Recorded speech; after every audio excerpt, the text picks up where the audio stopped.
Welcome back to the Citizen channel and the latest, yes, in the history of Manchester City since 1880. This is the modern version. We're up to the mid-70s as far as the old version is concerned. But this is looking at July 2025. Yeah, so we've actually had the 1st of July was back on June because it was the final game. Unfortunately, we hadn't planned that, of course, in the Club World Cup. So it finished on the 1st of July as far as City was concerned. So we're going to start from after that event. We'll pick up after that disappointing round of 16 defeat in the United States, as we sort of licked our wounds as a team, as players, as fans, and of course most of the City team would swan off for their European journeys, Middle East journeys, holidays basically. That's what they went for. So even one or two got married. I think Mr. Heiss got married, didn't he, during this time. But yeah, many fans though did have something to look forward to, and even Pep, who enjoyed himself during this little break, because of course on the 4th of July Oasis began their eagerly awaited tour, and they started at the Millennium Stadium in front of 70,000, complete with a City badge as you'd expect on stage. A cardboard Pep wearing a City scarf as well accompanied them.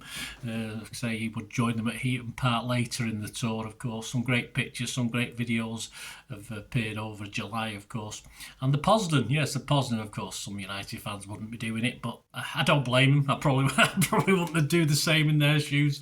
I don't really like anything like Luke Littler, the darts player. I'm not a fan because he's a United fan, so I'm no interested in whatsoever. That's just how it is. It's how it should be. But anyway, I don't mean it in a nasty way. But anyway, so yeah, and even the Gallagher, even he wouldn't do the Poznan, would he?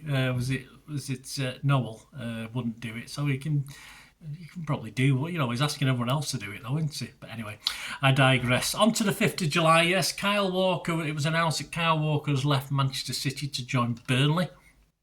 All told, over the course of his 7.5 seasons, please check out my special on him, a 4-part thank you to Kyle Walker if you get a chance, guys, on the site. 7.5 seasons at the Etihad, Walker won 18 major honours, a haul comprised of 6 Premier League titles, 2 FA Cups, 4 League Cups, 2 Community Shields, a UEFA Champions League, a UEFA Super Cup and a FIFA Club World Cup. Yes, so thank you, Kyle Walker. On the 6th of July, which happened to be my little birthday, striker Divine Mubama joined Stoke on a season-long loan, following in the footpath, of course, of that. Liam Delap did that, didn't he, before he ended up at Chelsea. He went over to Stoke. The striker made his senior debut in City's 8-0 FA Cup third-round win over Salford City. Do you remember that, at the Etihad? Mubama was one of 5 goal scorers that day. On to the 7th of July, it was announced that City will face City Football Group sister club Palermo FC in a pre-season friendly. Of course, we didn't expect it to get knocked out of that World Cup as quick. And we're going to contest the inaugural Anglo-Palermitan Trophy. There you go. Well, hopefully we should win that. We'll see. Anyway, the friendly match takes place at the Renzo Barbara Stadium on the Saturday, the 9th of August. Elite development squad defender Finlay Burns joined League One outfit Reading on a season-long loan. The 22-year-old will join the Royals ahead of the 25-26 campaign. He joined City's academy from Southend at 13 years old. Burns signed his first professional contract in July 2020. Burns was rewarded with his senior debut under Pep on September 2021 when he featured for the entirety of City's 6-1 win over Wickham in the third round of the, I think it was a Carabao Cup then, wasn't it? It still is a Carabao Cup, of course. Interesting game. We went 1-0 down, didn't we, in that one, I think, if I remember rightly. My brain remembers rightly. 15th of July, news that the Puma and City link-up has boiled a bit of piss around football circles. This was first established in 2019, of course, has now been extended. It's believed that the £65 million a year deal will now be near £100 million a year. I'm talking about £1 billion over 10 years, taking the partnership up to 2035. But still no news on the 115 yet, but hey, there you you go. And confirmation that Colo Torre, Colo, will be part of the first team coaching staff with a special job of keeping an eye on the younger players involved in them first team squad. And also seemingly with no Scott Carson now, of course, we need a new Mr. Chuckles, don't we, for player morale. So perhaps Colo will fill that role. But nice work if you can get it, isn't it? 17th of July, City confirmed the signing of Sverre Nypan from Norwegian side Rosenborg. The 18-year-old midfielder has signed a 5-year contract with the club taking him through to the summer of 2030. Nypan, who made his first team debut for Rosenborg at the age of just 15, arrives at the Etihad with a reputation for being one of the most promising teenage talents to have emerged in the European game. Predominantly a central midfielder, no surprise, Nypan's versatility, talent and technique has also seen him deployed as an attacking midfielder, wide on the flanks and also as a centre forward. Probably loaned out. Will we see him play for City? Who knows? 18th of July, the official launch of the brand new away kit. Yes, not this one. This is the home kit. Today for the 25-26 season, a tribute to the early citizens, reimagined with a nod to the club's innovative spirit. The all-black design takes inspiration from the club's oldest known kit, combined with metallic details to celebrate the timeless essence of Manchester City.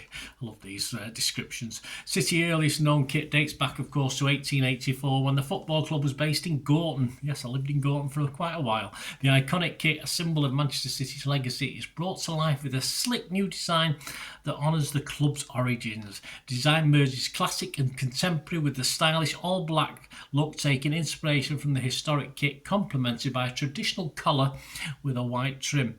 The metallic crest and silver details add a unique contrast to the black base, giving the kit a stunning aesthetic and creating a truly special away jersey. Their words, not mine. Where's the cross? And I have ordered one, so we'll see. Anyway, Massimo Perroni joined Italian side Como FC on a permanent deal. Yes, Como, not Como FC. The 22-year-old stint at the Etihad saw him make 2 appearances for Pep in 22-23 season, making him a part of City's, of course, historic treble-winning team.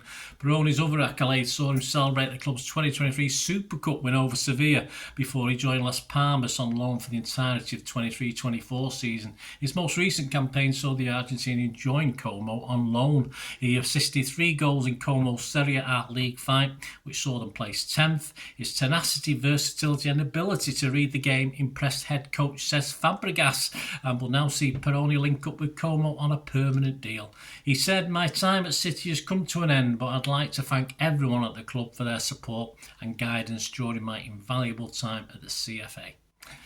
The 28th of July, City are back at the CFA ahead of the 25-26 campaign as pre-season begins in earnest. And as Rodri Watch begins, a stressed-out Blues notice his absence from the early days of training. Not a good sign so far. 29th of July, City were delighted, so they said, and yeah, most of us were, I suppose, to confirm this re-signing of James Trafford from Burnley. He takes the vacant number 1 shirt. The 22-year-old English keeper has completed a move to the Etihad, putting pen to paper on a 5-year deal to June 2030, and it marks an emotional return to City for the England under-21 international who spent almost 8 years at the club as part of our academy before moving to Turf Moor, of course, in 2023. His 2-season stay at Turf Moor, Trafford has gone on to establish himself as one of the most coveted young goalkeepers operating in Europe. City received $14 million from Burnley back in 2023, and a bid of $27 million from Newcastle triggered the clause that City could match it, and the deal was done. With add-ons, it's estimated to cost about $31 million. Good job Newcastle didn't offer 50, wasn't it? Would we have paid 50? I'm not too sure. He said on his return anyway, "Rejoining City is such a special and proud moment both for me and my family," he said. "I always dreamed that one day I'll be able to come back to Manchester City. This is the place I call home, as do we all. It's truly special football club with fantastic people who make it such a unique place to work and play." And finally, to finish off July 2025 on the history of Manchester City 1880, on the 31st of July, Chike Begiristain has officially departed his role as Director of Football at City following 13 incredible years. I thought he'd run out at the end of June, but obviously not. He announced back in October, of course, 24, that he would be leaving City with Hugo Viana now taking over. He's on all the pictures now of the new signings, of course he is. So Thank you, Cheeky. Thank you. Yeah, excellent. I thought you could do that. It's got a lot of stick over time, hasn't he? And I thought he'd do an excellent job at City. They've made some mistakes, of course he did, but who doesn't for any club? No one's perfect, apart from well, I'm just going to say apart from Pep then, but even he's not perfect, is he? So anyway, thank you, Cheeky, for that. Anyway, there you go, guys. So that's July 2025. Join me next month, of course, August 2025. It'll be a two-parter, this one, as City begin their 25-26 campaign. Of course, we'll have a look at that Palermo game as well. And a trip to Molineux, of course, for match day 1 of the Premier League. I'm still struggling for a ticket for that, so it looks as though I might not be able to get one, but I'll watch it one way or the other. And we'll find out, of course, where the hell Rodri is. That's more important. So join me then, guys. Hope you enjoyed the content, please. If you do, and you want to help support the channel, I'm always grateful for any support you can give me. Or you want to just contact me through my socials or through YouTube. There are ways of contacting me or helping the channel. And to do so, all you ever have to do is keep watching and listening. Thanks for that, guys. Hope you enjoyed the feature anyway, and please, if you can, give us a thumbs up, give us a like, that'd be wonderful. And if you're not already a subscriber, it'd be great if you could subscribe. It's absolutely free. Also, check out all my social media links. Will be in the description and comments below if you want to follow me on TikTok, Instagram, X, Facebook. We can chat on there and do all things City, of course. Also, if you're into film and TV, don't forget a lot of this channel is film and TV stuff. I love my film and TV like I do City. So if you're into that, have a look. Or if you know someone who might not be that bothered about the football but likes film and TV, give them a kick in my direction. I'll be very grateful. And special thanks as ever to supporters of the channel.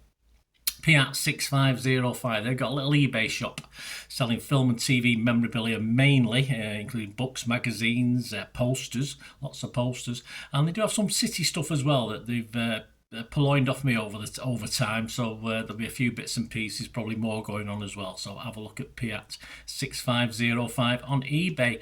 And yes, if you do go onto eBay, and if you're a member, we do have memberships, 99p a month. You get early access to all my vlogs, so as soon as I do them, you get them. Sometimes it could be months before they're published generally, so a lot of the history stuff, so you have access. The membership gives you access to that. It gives you 10% extra off at Piat6505 if you want to buy any of that memorabilia. That's all that you can actually gain that from being a member. And support the channel. That's a great way of supporting the channel, of course, like watching the ads on the original thing that you've seen now, my original feature. That'd be fantastic. So yeah, also, before we go, podcasts. If you like your podcasts, I do a podcast with Mike Long in South Korea.